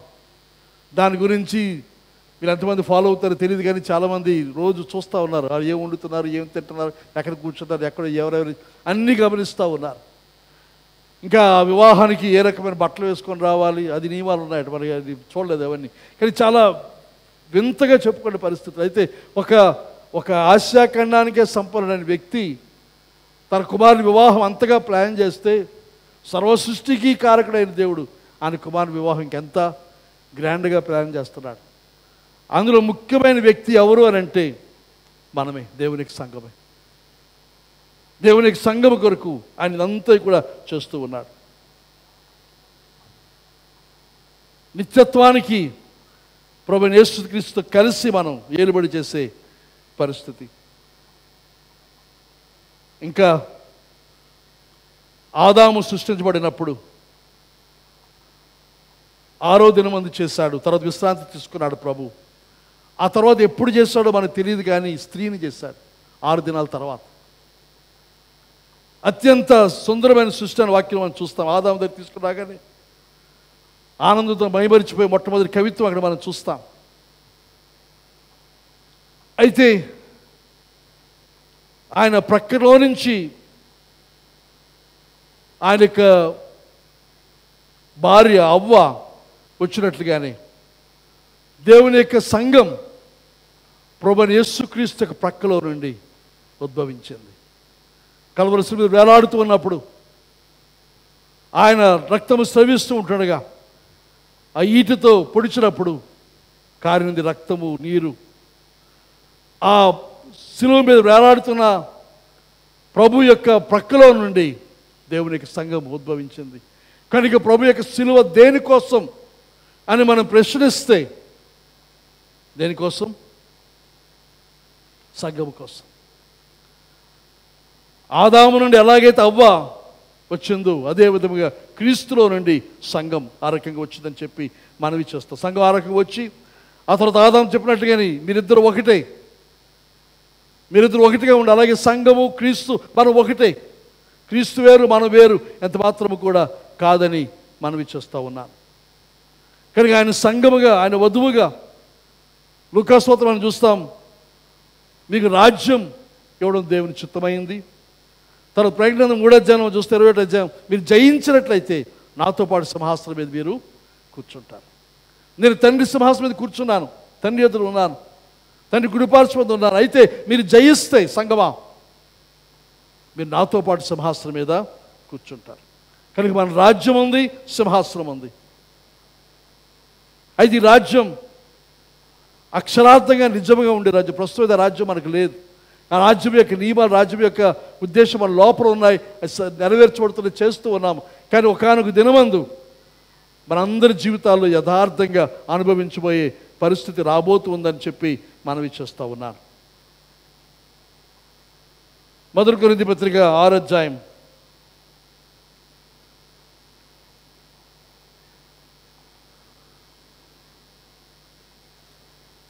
2-3 వచనాలు. మన ఆయనతో పాటు ఏలుబడిలో ఉండే విషయాలు చూస్తున్నాం. ఇక్కడ అంటాడు, ఇక్కడ కూడా చెప్తున్నాడు కదా మరలా పౌలు, ఆ సందర్భంలో సమస్యలు కొంతమంది విశ్వాసులు కోర్టుకు వెళ్తారు, మీరు కోర్టుకి ఎందుకు వెళ్తారని అని గద్దిస్తూ, కోర్టుకు వెళ్ళకూడదు, మీలో మీరు పరిష్కరించుకోవాలి అని చెబుతూ, కోర్టుకు వెళ్ళొద్దని చెబుతూ ఇంకా మన యొక్క శ్రేష్టమైన విషయాన్ని అక్కడ వివరిస్తున్నాడు. ఏమంటున్నాడు ఇంకా, పరిశుద్ధులు లోకమునకు తీర్పు తీర్చదని మీరు ఎరుగరా? అంటే దేవుని యొక్క సంగమా, మీరు లోకానికి తీర్పు తీరుస్తారు. మీరెందుకు ఈ లోక సంబంధమైన న్యాయాధిపతులు మీరు వెళ్ళాలి? లోకానికి తీర్పు తీర్చేవారు మీరు. మీ వల్ల లోకములకు తీర్పు జరగవలసి ఉండగా మిక్కిలి అల్పమైన సంగతుల గురించి తీర్పు తీర్చడానికి మీకు యోగ్యత లేదా? చిన్న చిన్న విషయాలకు మీ బట్టి మీరు తీర్పు తీర్చుకోలేరా? మీరు సరి చేసుకోలేరా అని చెబుతూ ఇంకా అంటాడు, మనుషులకు మాత్రమే కాకుండా 3వ వచనంలో మనము దేవదూతలకు తీర్పు తీర్చుదాం అని ఎరుగరా? మన దేవదూతలకు తీర్పు తీర్చుతాం. ఎవరు? క్రీస్తు కాదు. ఆయన సంఘమైన మనము మనుషులకు అలాగే దేవుని యొక్క దూతలకు తీర్పు తీర్చుతాం. యోహాను సువార్త 17:22 వచనం, 17:22 మనం ఏకమై ఉండలాగిన వారును ఏకమై ఉండవలనని నీవు నాకు అనుగ్రహించిన మహిమను నేను వారికి ఇచ్చితిని. ఆయన మహిమను మనతో పంచుకుంటాడు. ఎవరు? ప్రభువైన యేసుక్రీస్తు. నీవు నాకు ఇచ్చిన మహిమను నేను వారికి ఇస్తున్నాను. ఈ యొక్క రాజరికము, ఈ యొక్క ఏలుబడి, ఇవేవో సాదృశ్య రూపకంగా లేకపోతే సింబాలిక్గా లేకపోతే ఏదో మన ఆకర్షించడం కోసం చెప్పిన మాటలు కావని మనవి చేస్తూ ఉన్నాను. లేకపోతే మన ఊహల విషయాలు కాదు. ఇదంతా యథార్థము, సత్యం. వాక్యం ఉన్న మాట, ఈ లోకములో ఏదైనా గతించిపోవచ్చును కానీ దేవుని మాటలో ఒక సున్నైనా ఒక పొల్లైనా పోదు. ఆయన మాట అంత స్థిరమైనది. ఈ పరిశుద్ధ గ్రంథం అంత స్థిరమైనదని మనవి చేస్తూ ఉన్నాను. ఈ సంఘం అనేది ఆయనకు వధువు, నిత్యత్వానికి ఆయనతో కలిసి ఉండే సహకారి, ఆయనతో పాటు సింహాసనం మీద కూర్చునేది అని మనవి చేస్తూ ఉన్నాను. ఆ సింహాసనం యథార్థమైనది. తర్వాత అందులో ఏమాత్రము కూడా ఊహ, ఫ్యాంటసీ ఎంత మాత్రం కూడా లేదు. ఇది సత్యం. దీన్ని మనందరూ నమ్మాలి, అంగీకరించాలి. ఇంకా పౌలు అంటాడు రోమాపత్రికలో 8:17 వచనంలో, అది ఇంకా ఆశ్చర్యాన్ని కలిగిస్తారు.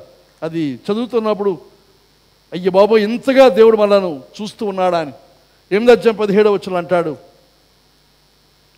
మనం పిల్లలమైతే వారసులం, అనగా దేవుని వారసులం, క్రీస్తుతో కూడా మహిమ పొందుటకు.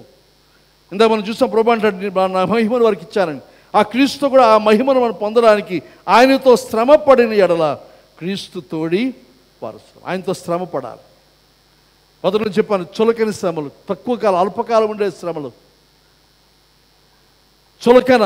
కానీ ఈ వీటికే మనం భయపడిపోయి దేవుని నుంచి దూరం అయిపోతూ ఉన్నాం.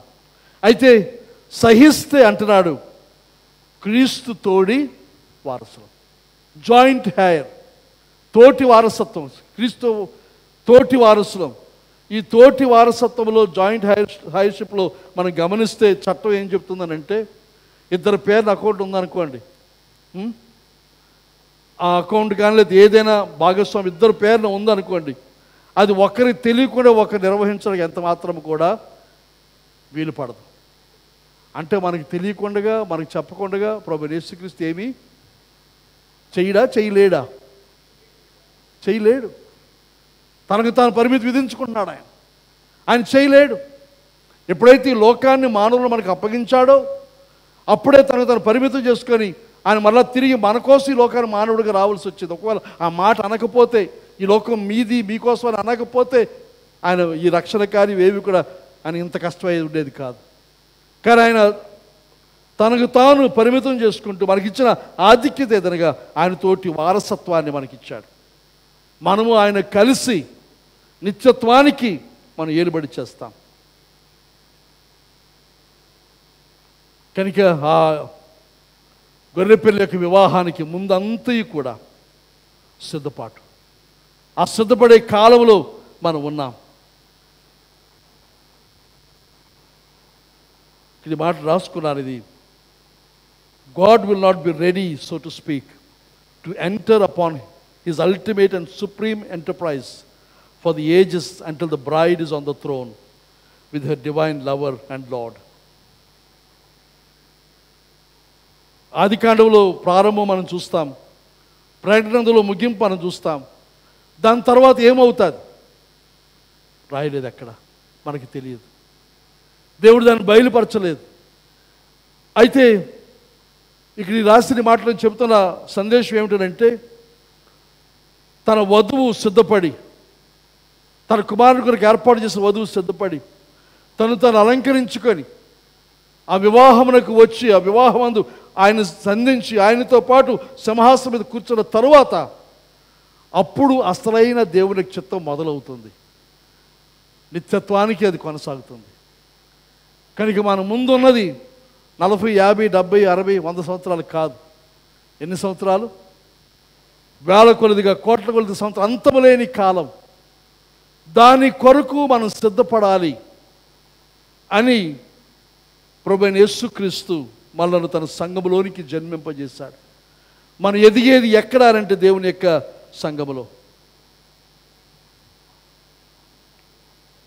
ఆయన మన సంఘములో ఉంచింది ఆయన కొరకు మన తర్బీదు పొందడానికి అని చెప్పి మనవి చేస్తూ ఉన్నాను.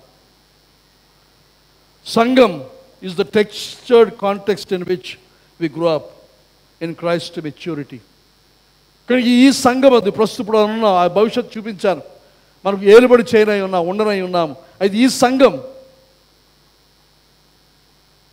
మనం జీవిస్తూ ఉన్న ఈ కాలంలో టెక్స్చర్డ్ కాంటెక్స్ట్ అంటే కింద నడుస్తున్నప్పుడు చెప్పులు లేకుండా నడిస్తే సిమెంట్ రోడ్డు కానీ, తారు రోడ్డు కానీ, లేదా మట్టి రోడ్డు కానీ కాళ్ళకి తెలుస్తుంది ఎక్కడ నడుస్తున్నాం అనేది. కానీ ఈ సంఘం అనేది మనకు తెలిసి మనలో అనుభూతులు కలుగజేస్తూ మనం నడుస్తున్నాం, ప్రయాణం చేస్తూ ఉన్నాం. దాన్ని బట్టి మనకు అర్థమవుతుంది ఏదనగా చర్చ్ ఇస్ డిఫికల్ట్, సంఘం కష్టతరమైంది. కానీ సంఘము కష్టతరమైనది అయినప్పటికీ మనమంతా సంఘము గురించిన ప్రాధాన్యత గ్రహించిన వారమై సంఘములో కొనసాగవలసిన అవసరం ఉంది. చాలామంది క్రైస్తవులు సంఘమందు క్రైస్తవులుగా ఉండడం చాలా కష్టమని భావించి విరమించుకుంటూ ఉంటారు. సంఘారాధన రావడం మానేస్తారు, సంఘానికి వెళ్ళడం మానేస్తారు. ఈ రోజుల్లో చూస్తే క్రైస్తవులు ఎక్కువ మంది మందిరానికి, సంఘానికి రాకుండగా, మనకి ఇంకా చెప్పాలంటే సంఘ సహవాసంలో లేకుండగా తమను తాను తప్పించుకునే పరిస్థితి చూస్తారు. ఎప్పుడు అవసరార్థం, రేపు పొద్దున చనిపోతే లేదు పెళ్ళి ఎదురైతే మనం రారేమో అన్నట్టుగా కొంతమంది చేస్తూ ఉన్నారు. కానీ అది సరైనది కాదని మనవి చేస్తూ ఉన్నారు. మీకు వాక్యం దొరకవచ్చు టీవీలోను, తర్వాత యూట్యూబ్లో వాక్యం దొరకవచ్చు. వినండి, వినొద్దని చెప్పట్లేదు, కానీ జాగ్రత్త ఏమి వింటారో చూసుకొని ఫిల్టర్ చేసుకొని వినండి. ఎందుకంటే యూట్యూబ్లో, టీవీలో చెప్పినవన్నీ కూడా నిజం కాదు. మనం ఇప్పుడు ఈ సమస్య ఏంటంటే చాలాసార్లు చెప్పాను ఈ మాట, క్రైస్తవులైన వారికి అవగాహన లేక, వాక్యం లేక, తెలియక ఎవరు ఏది చెప్తే దాని వెనకాల వెళ్ళిపోతూ ఉన్నారు. అది తప్పుడు విషయాలు, తప్పుడు సిద్ధాంతాలు, తప్పుడు బోధలు, నిజమన్నట్టుగా, ఏదో ఉన్నట్టుగా, ఎవరో ఏదో చూసినట్టుగా దేవుని వాక్యములో లేని విషయాలను వారు బోధిస్తూ ఉంటే అమాయకంగా ప్రజలు తప్పుదారి వెళ్ళిపోతూ ఉన్నారు. ఇది చాలా కష్టం. సంఘములో ఉండడం అనేది, రావడం పోవడం అనేది, బాధ్యత కలిగి ఉండడం చాలా కష్టం. అలాగే పాస్టర్లు కూడా సులువు కాదు. ముఖ్యంగా ఒకే సంఘమందు ఇన్ని సంవత్సరాలు ఒకే పాస్టర్ ఉండడం చాలా కష్టం. అందుకని సంస్థలు ఏం చేస్తారు, ట్రాన్స్ఫర్లు చేస్తుంటారు. వెళ్ళిపోతే హాయ్, 3 సంవత్సరాలు దగ్గర ఉండి ఇంకా 3 సంవత్సరాలు ఇంకో 3 సంవత్సరాలు ప్రసంగం 3 సంవత్సరాలు చేసుకుని అలా సాగిపోద్ది. అలా గ్రూప్ మారుతూ ఉంటుంది, సంఘం మారుతూ ఉంటుంది. కానీ ఒకే చోట ఇన్ని సంవత్సరాలు ఒక పాస్టర్ ఉండడం, పనిచేయడం చాలా కష్టదాయకమైంది. కానీ పాస్టర్లు కూడా ఈరోజు చూసి చాలామంది సేవ మానేస్తున్నారు. నాకు తెలిసిన స్నేహితులు కొంతమంది సంఘంతో విసిగిపోయి సేవ మానేశారు. విసుగొస్తుంది, వద్దు ఎందుకు అనవసరం అనే పరిస్థితులు సంభవించాయి. కనుక సంఘానికి కష్టమే, పాస్టర్కి కూడా కష్టమే. అయితే ఇలాంటి పరిస్థితుల్లో సంఘం దేనికి అని మనం ప్రశ్నిస్తే క్లుప్తమైన జవాబు చెప్పాలంటే, because the Holy Spirit form the church to be a colony of heaven in the country of death. ఈ సంఘం ఎందుకు అని ప్రశ్నిస్తే, దేవుని యొక్క పరిశుద్ధాత్ముడు సంఘాన్ని ఏర్పాటు చేశారు. పోయిన వారం ఆదివారం చెప్పాను నేను. మరియా గర్భమంది ఎలాగైతే యేసు జన్మించాడో ఆ 120 మందిలో ప్రభువైన యేసు పరిశుద్ధాత్ముల ద్వారా సంఘము జన్మించిందని. కానీ ఈ సంఘాన్ని ఏర్పాటు చేసింది, జన్మింపజేసింది ఎవరు అని అంటే, ఎవరు ఫామ్ చేస్తారంటే పరిశుద్ధాత్ముడు. అది ఎలా ఫామ్ చేస్తారని ఆలోచన చేస్తే, దేవుని రాజ్యాన్ని గురించిన బోధ చేస్తున్నప్పుడు చెప్పాను, మనం దేవుని సంఘం పరలోక రాజ్యానికి ఒక కాలనీ. కాలనీ అంటే ఏదో పక్క ఊర్లో ఏర్పడిన 10-15 ఇళ్ళతో కలిపిన ఒక ఇల్లు, గృహ సముదాయం కాదు కాలనీ అంటే. కాలనీ అనేది ఇంతకుముందు బాగా వివరించాను, మీకు గుర్తుంటుందని భావిస్తూ ఉన్నాను. ఉదాహరణకి బ్రిటిష్ వారికి మన భారతదేశం ఒక కాలనీ. అయితే దీన్ని వారి కాలనీగా వారు ఏర్పాటు చేసుకున్నప్పుడు జరిగింది ఏదనగా, ఆ చరిత్రలో మనం గమనిస్తే బ్రిటిష్ వారి యొక్క భాష మనకి అలవడింది. బ్రిటిష్ వారి యొక్క మర్యాద మన్నన, బ్రిటిష్ వారి యొక్క వస్త్రధారణ, బ్రిటిష్ విధానాలు. మనం రోడ్డు మీద ఎడం పక్క నడుస్తాం, అది ఎక్కడి నుంచి వచ్చింది మనకి? మన యొక్క ఏ దేశానికైతే మనం కాలనీగా ఉన్నామో ఆ దేశం అందు ఆ పద్ధతి. అనగా ఒక విధంగా చెప్పాలంటే, కాలనీ అన్నప్పుడు ఒక దేశము తన కాలనీని స్థాపిస్తున్నప్పుడు అసలైన దేశంలో ఉన్న విధి విధానము, రాజ్యాంగము, తర్వాత పరిపాలన అంతయు కూడా అక్కడ చేసి ఆ కాలనీ ఒక మినీ బ్రిటన్గా. అలాగే రోమ్ సామ్రాజ్య కాలంలో మనం చూస్తాం, వారు కూడా అలాగే కాలనీలు ఏర్పాటు చేస్తే, ఇంతకుముందు సామ్రాజ్యాలు అన్నీ కూడా చేసే పని ఎదురుగా ప్రజలు ఎక్కడి నుంచి అక్కడి నుంచి మార్పిడి చేసేవారు. కానీ రోమ్ సామ్రాజ్య కాలంలో చరిత్రలో మనం చూస్తే ఎక్కడ ఒకరు పాలకొండ యుద్ధం చేశారు, పాలకొండ జయించారు అనుకోండి, ఈ పాలకొండని అక్కడే ఉంచేవారు. ప్రజలు ఎవ్వరిని కూడా మార్చేవారు కాదు, ప్రజలందరినీ ఇక్కడే ఉంచి దానికి బదులుగా వారి యొక్క ఒక ఎక్లీసియాని పంపించేవారు. ఎక్లీసియాగా మన దేవునికి సంఘం మనం వాడుతున్నాం, కానీ గ్రీకులో ఒరిజినల్గా ఆ ఎక్లీసియా ఎవరనగా ఆ రాజ్యం యొక్క, రోమా సామ్రాజ్యం యొక్క ముఖ్యమైన కోర్ గ్రూప్, ప్రాముఖ్యమైన వ్యక్తులు, ఒక గుంపును లేకపోతే ఒక సమాజాన్ని పంపించేవారు. వారికి అన్ని రకాల అధికారాలు ఉండేవి. ముఖ్యంగా రాజ్యపరమైన, తర్వాత ఇంకా తీర్పు తీర్చగలిగిన, ఇంక చాలా బాధ్యత అధికారులు ఉండి వారు ఆ పాలకొండకు వచ్చి వారు చేయవలసిన పని ఏదనగా పాలకొండ అంతటి కూడా రోమ్ వలె మార్చాలి. రోము విధి విధానం, రోమ్ యొక్క చట్టం, రోమ్ యొక్క ఆచారాలు, రోమ్ యొక్క అలవాట్లు, ఒక విధంగా ఒక మినీ రోమ్గా పాలకొండ తయారవ్వాలి. అలాగే అన్ని దేశాలు కూడా అలా చేస్తూ ఉన్నప్పుడు ప్రభువైన యేసుక్రీస్తు దాన్ని మాదిరిగా తీసుకొని, నేను నా ఎక్లీసియా, నేను నా సంఘం. కనుక ఈ ఎక్లీసియా ఎలాగైతే రోమ్ యొక్క ఎక్లీసియా పనిచేస్తూ ఆ సమాజం అంతటినీ కూడా రోమ్ సామ్రాజ్యంలోనికి మిళితం చేస్తుందో, అలాగే ఈ లోకమందు ఉన్న మనము దేవుని యొక్క కాలనీగా లోకాన్ని అంతటినీ ప్రభు కొరకు సంపాదించవలసిన అవసరం ఉందని మనవి చేస్తూ ఉన్నాను. అది దేవుని యొక్క సంఘం, దేవుని రాజ్యం కాదు. దేవుని రాజ్యము సంఘము కంటే ఇంకా విస్తృతమైనది. అయితే దేవుని రాజ్యానికి సాక్షి, దేవుని రాజ్యానికి ప్రాపగేటర్గా, లేకపోతే దాన్ని ముందుకు తీసుకుని వెళ్ళే ఒక ముఖ్యమైన కారణముగా దేవునికి సంఘం అని మనవి చేస్తూ ఉన్నాను. ఇంకా కొన్ని వారు ప్రస్తావించారు దినమందు, బైబిల్లో సంఘం యొక్క మాదిరి మనకి ఎక్కడ లేదు. కొంతమంది ప్రార్థన చేస్తుంటారు ఆది సంఘం వలె ఉండాలని. ఆది సంఘంలో ఉండడానికి సరైన మాదిరి మనకు లేదు. బైబిల్ మనం చూస్తే నూతన నిబంధనలో 15 సంఘాలు ప్రస్తావించబడ్డాయి. అందులో 2 తప్ప అంత్యోకు, యెరూషలేం తప్ప మిగతా సంఘాలన్నిటికీ ఉత్తరాలు రాశారు. ఆ ఉత్తరాలన్నిటి యొక్క సారాంశం ఏమిటనగా, మీరు తప్పు చేస్తారు, మీరు పొరపాటు చేస్తారు, మీరు సరిదిద్దుకోండి. ప్రతి సంఘంలో, చివరికి ఎఫ్ఎస్సి సంఘంలో కూడా, తర్వాత కావాలంటే మనం తర్వాత చూడవచ్చు, ప్రయత్నాలు కూడా చూస్తాం ప్రభు ఎఫ్ఎస్సి సంఘాన్ని గద్దించిన విధానం. అయితే ఎఫ్ఎస్సి సంఘం ఈ ఉపదేశం లేకపోతే ఈ గ్రంథం మనం ఎందుకు చూస్తున్నామనంటే, అక్కడ మనకు మాదిరి ఉంది, దాని ప్రకారం చేయడం కోసం కాదు, కానీ దేవుని యొక్క చిత్రం, త్రియేక దేవుని యొక్క ఆలోచన ప్రణాళిక ఎఫ్ఎస్సి పత్రికలో ప్రభు స్పష్టంగా బయలుపరిచాడు, పౌలు ద్వారా బయలుపరిచాడు. కనుక దాన్ని మనం గ్రహించి ఆ వెలుగు మనకు కలగాలని ఆశిస్తూ ఉన్నాము, ప్రార్థన చేస్తూ ఉన్నామని చెప్పి మనవి చేస్తూ ఉన్నాను. అయితే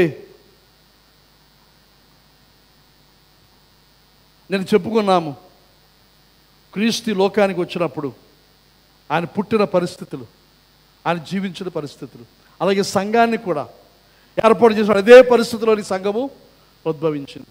నేను చెప్పుకున్నాము, ఈ లోకరీతిని గొప్పవారు కానీ గనులు కానీ జ్ఞానవంతులు ఎవరు లేరు. అది దేవుడు ఎందుకు, లేదా ప్రభు ఎందుకు ఈ రకంగా కార్యం చేస్తాడు అని ఆలోచన చేస్తే ఆయన చిత్తం అది. క్రీస్తు వలె దేవునికి సంఘం ఎదగాలి. అపోస్తల కార్యము, లూకా సువార్త రచించిన లూకా, ఈ రెండు కథలు, యేసు యొక్క చరిత్ర, సంఘం యొక్క చరిత్ర, రెండింటినీ పక్కపక్కన పెట్టి మనకు బోధిస్తూ ఉన్నాడు.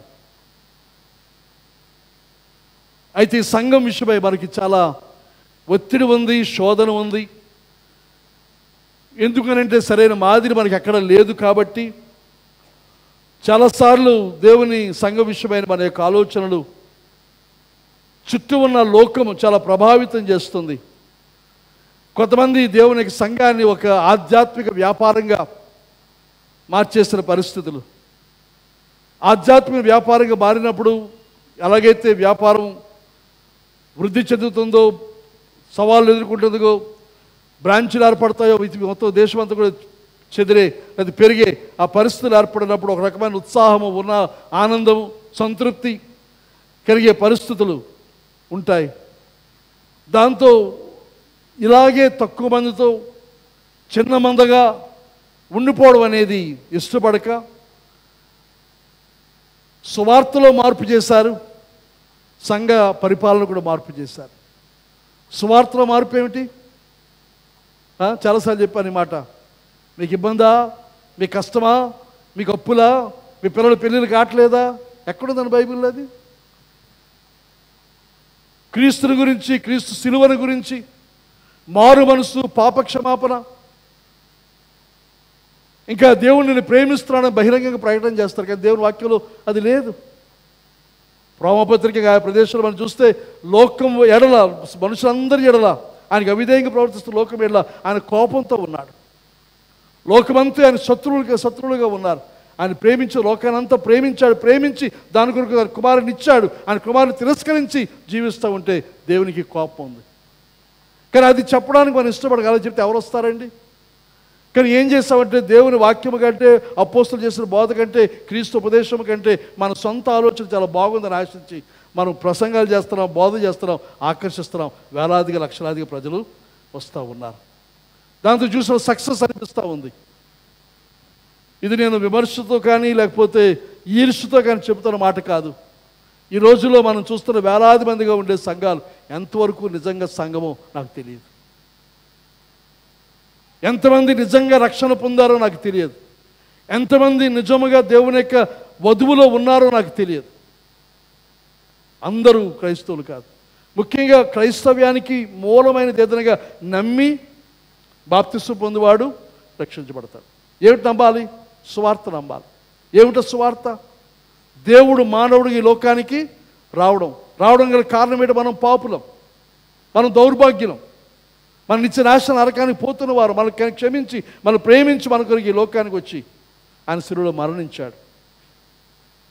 పాపం కొరకైన ప్రాయశ్చిత్తం ఆయన చేస్తాడు. ఇవి సువార్త. దాన్ని నమ్మి ఆ నమ్మడంలో యేసు దేవుడని, ప్రభు అని, ఆయన నా కోసం వచ్చాడు, మరణించాడు, సమాధి చేయబడి మన తిరిగి లేచి పరలోకానికి ఆరోహణమయ్యాడు. ఈ సువార్త నమ్మి ప్రభులు తమ జీవితాలు స్వీకరించిన వారు రక్షించబడిన వారు అవుతారు.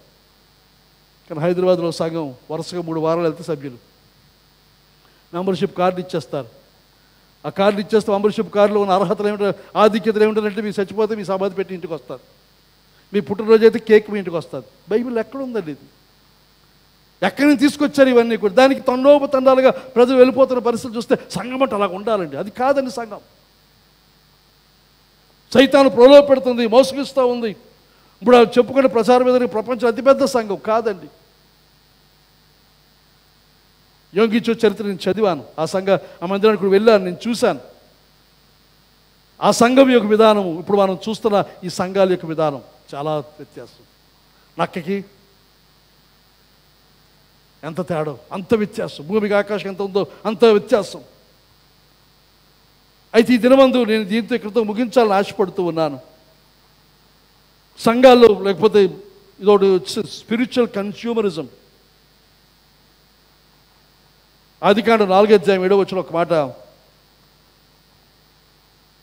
సంఘానికి సంబంధించి కాదు, కానీ అది అక్కడ స్పిరిచువల్ కన్స్యూమరిజం గురించి చెప్తాను. 4:17 4:7 నీవు సత్క్రియ చేసిన ఎడల తలెత్తుకొనవా, సత్క్రియ చేయని ఎడల వాకిట పాపము పొంచిండును.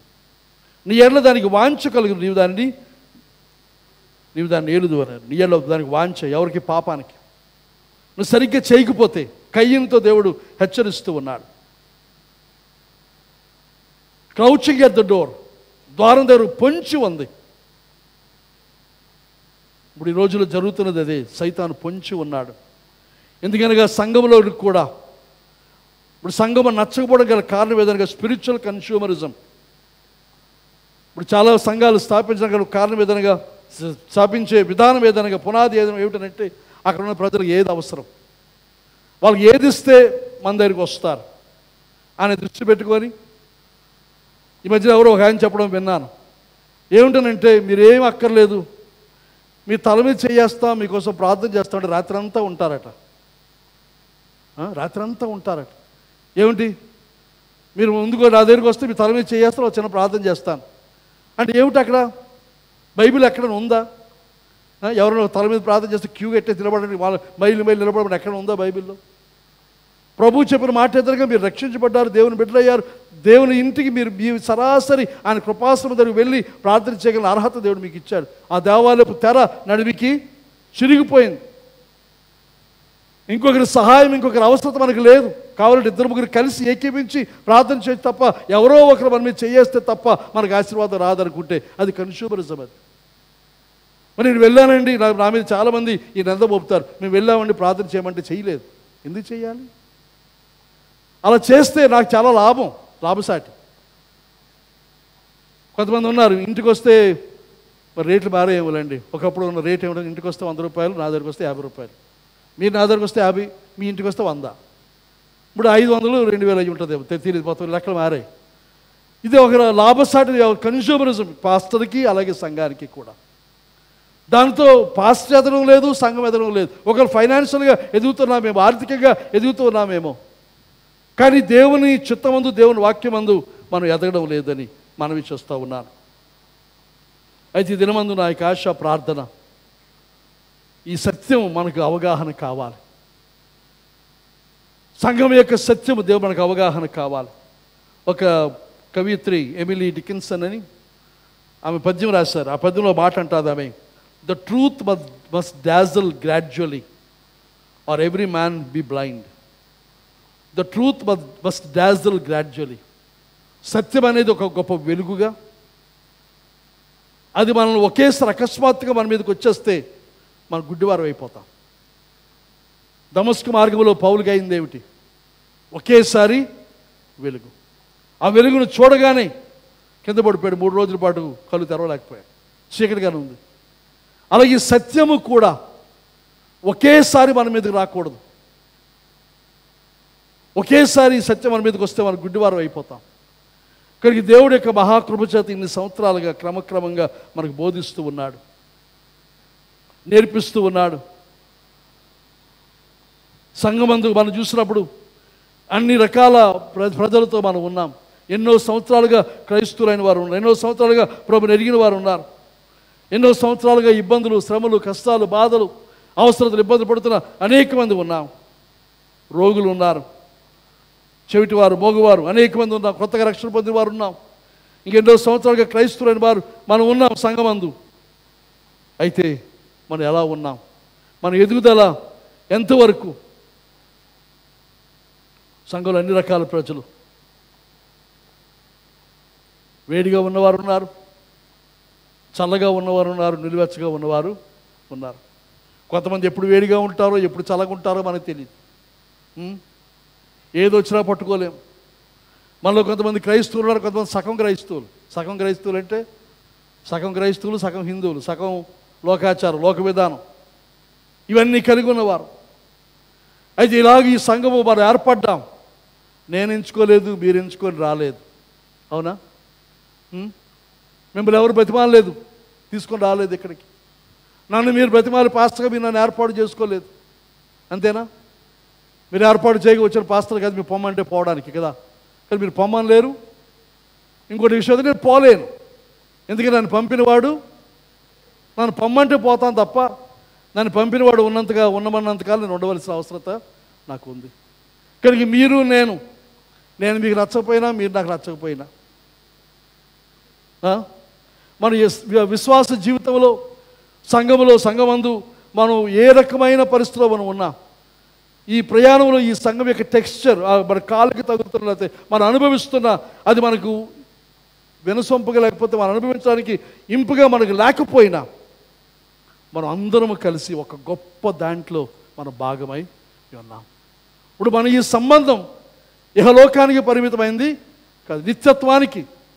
మరి నేను మీకు నచ్చకపోతే, మీరు నాకు నచ్చకపోతే అక్కడ ఎలా జీవిస్తాం వర్రా? వేరు వేరు ప్రదేశాలు మనకు లేవు.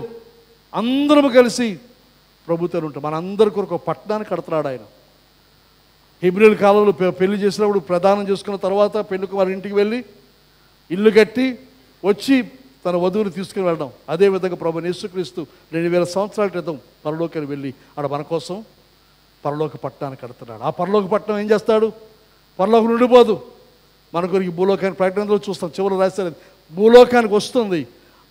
ప్రభువు యేసుక్రీస్తుతో పాటుగా ఆయన వధువు, ఆయన భార్య అయిన మనము ఆ పట్టణంలో నిత్యత్వానికి మనం నివాసం ఉంటాం. ఇదిగో దేవుని నివాసం మనుషులతో కూడా ఉన్నది. కనుక దాని కొరకు మనం సిద్ధపడుతూ ఉన్నాం. కనుక ఈ వెలుగు, ఈ ప్రత్యక్షత మనందరికీ కలగాలని కొన్నిసార్లు ఈ సంఘాన్ని గురించి చుట్టూ ఉన్న సంఘాల యొక్క సాంప్రదాయం, విధి విధానాలు దయచేసి మనలో ఉండాలని ఆశించొద్దు, చూడొద్దు.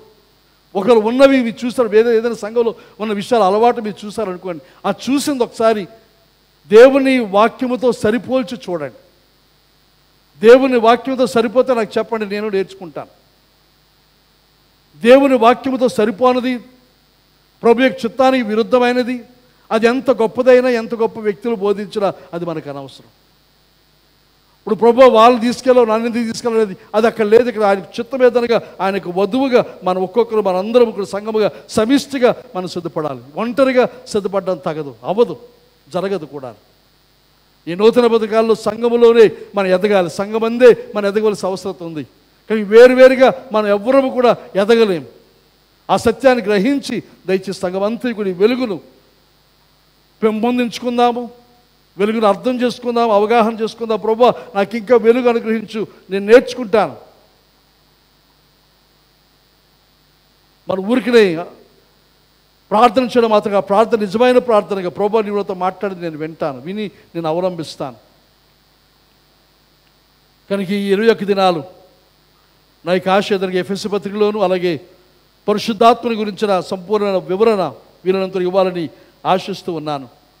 దానితో మన యొక్క ఊహలు, మన యొక్క ఇమాజినేషన్ మరి చుట్టూ ఉన్న వాటితో కలుషితం కాకుండా, మిళితం కాకుండా శ్రేష్టంగా ఉండాలని, ఈ సంఘాన్ని ప్రభు లేకపోతే పరిశుద్ధాత్ముడు ఎందుకు ఏర్పాటు చేస్తాడు, సంఘాలు ఎలా ప్రారంభమవుతాయి అవన్నీ తర్వాత వస్తాను నేను. వచ్చినప్పుడు ఏది సంఘము ఏది సంఘము కాదో, ఇప్పుడు మనం అనుకుంటున్న సంఘాలు అన్ని సంఘాలు కావండి.